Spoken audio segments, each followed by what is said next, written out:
नमस्कार. तर अशा पद्धतीने पालकची भाजी नक्की करून बघा तुम्ही. अगदी यम्मी आणि अगदी चविष्ट अशी झालेली आहे. चला आपण रेसिपीकडे जाऊया.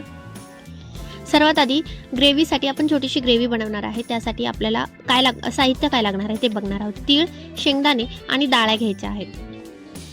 डाळ्या घेतल्यानंतर त्या चांगल्या रोस्ट करायच्या आहे. खूप जास्त नाही करायच्या आहे.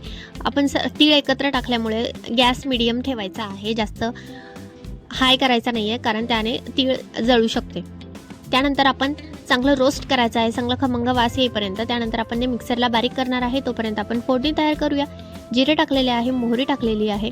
त्यानंतर आपण त्यामध्ये ठेचलेला लसूण टाकलेला आहे. तो चांगला फ्राय करून घ्यायचा आहे. त्यानंतर त्यामध्ये आपण बारीक चिरलेला कांदा टाकणार आहोत.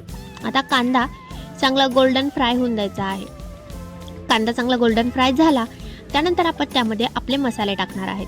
तुम्ही बघू शकता कांदा किती छान गोल्डन फ्राय झालेला आहे. त्यामध्ये लाल तिखट टाकलेला आहे, हळद, धने पावडर, तुम्ही जिरे पावडर टाकू शकता आणि चवीनुसार मीठ टाकलेलं आहे. हे चांगलं मिक्स करून घेतलेलं आहे. त्यामध्ये आपण मिक्सरमध्ये वाटलेला मसाला टाकणार आहोत. तो मसाला टाकल्यानंतर ते व्यवस्थित मिक्स करून घेणार आहोत. ते मिक्स केल्यानंतर त्यामध्ये आपल्याला टाकायची आहे डाळ टाकायची आहे. मसूर डाळ आणि मूग डाळ मी घेतलेली आहे. तुम्ही तुमच्या आवडीनुसार डाळ घेऊ शकता.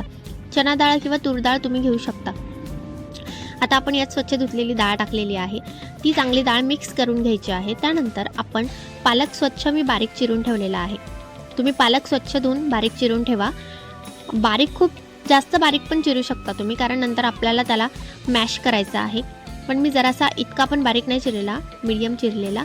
त्यानंतर ही ग्रेव्ही चांगली फ्राय करून घ्यायची आहे. चांगली तुम्ही ग्रेव्ही बघू शकता किती सुंदर अशी झालेली आहे. तुम्ही ह्या ग्रेव्हीमध्ये मेथीची भाजीसुद्धा ॲड करू शकता पालकऐवजी.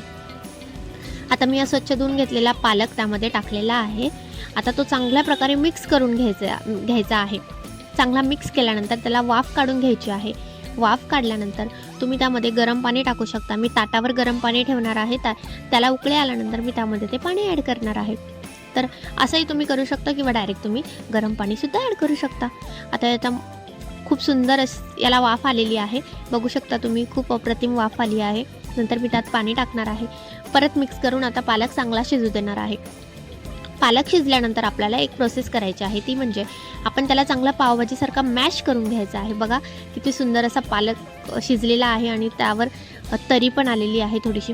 आता हे चांगलं मॅश करायचं आहे. जर तुम्ही कुकरला लावलं तर खूप छान आणि झटपट होतं आणि मॅश करायची जास्त गरज पडत नाही. आता हे मॅश केल्यानंतर हे तुम्ही मस्त ज्वारीच्या भाकरीसोबत, तांदळाच्या भाकरीसोबत तुम्ही एन्जॉय करू शकता. Like, share and subscribe.